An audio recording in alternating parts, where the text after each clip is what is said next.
Je m'appelle Émilie Pichon-Lanoiselet, je suis éleveuse de vaches allaitantes en race Limousine et Black Angus à Thouaret-sur-Dinant, au lieu-dit Volumier depuis 5 ans.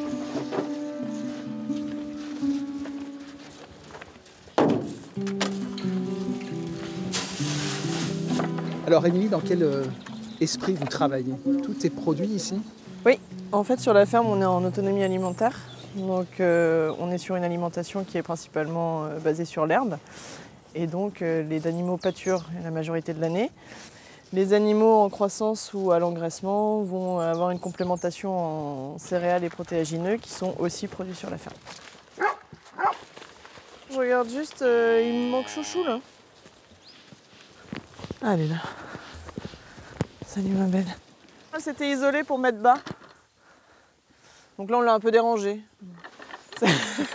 Tant pis.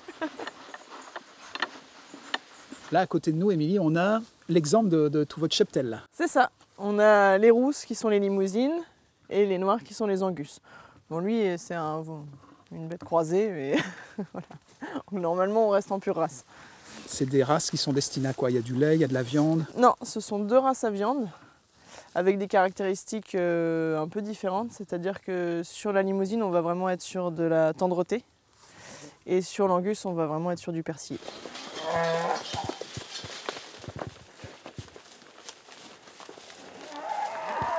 Racontez-nous un petit peu votre parcours, comment on devient éleveuse.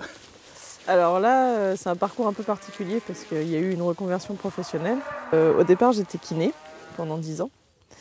Et c'est une profession que j'ai faite après un échec en fait, au concours vétérinaire. Parce qu'au départ, le projet, c'était d'être vétérinaire bovin. Du coup, à 30 ans, je me suis inscrite en lycée agricole en formation à distance. Et j'ai refait un BPREA en faisant des stages chez un éleveur voisin à Vasse. Parce que je l'aurais bien emmené au comice, moi, parce que j'aurais... Mais non, mais parce que je voulais lui mettre des fleurs dans les cornes. Ah oui. J'en ai pas beaucoup avec des cornes. Pascal, vous accompagnez Émilie dans son projet depuis le début. Qu'est-ce que vous avez senti chez Émilie? Quand Émilie, je l'ai rencontrée pour venir faire son stage de reconversion professionnelle, j'ai vu que c'était quelqu'un qui était passionné et motivé par l'élevage.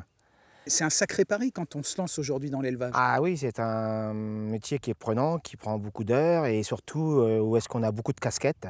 Il faut être à la fois administratif, il faut être à la fois être éleveur, il faut être à la fois aussi être, on va dire, un petit peu vétérinaire, soigneur, parce qu'il faut faire quand même beaucoup par soi-même. On a beaucoup de casquettes dans notre métier. Et puis, il y a tous les bons côtés relationnels à l'animal, la période des naissances, là on est dedans en ce moment et c'est vrai que c'est quand même une satisfaction en fait. À chaque saison, en fait, on a des tâches différentes et il n'y a pas de lassitude, quoi. C'est un métier qui sort du cadre des horaires, c'est une vie en fait quand on devient... Ah oui, il n'y a pas d'horaire, oui. Je crois que c'est bien résumé. Mais vous ne regrettez pas? Non, sans regret, aucun.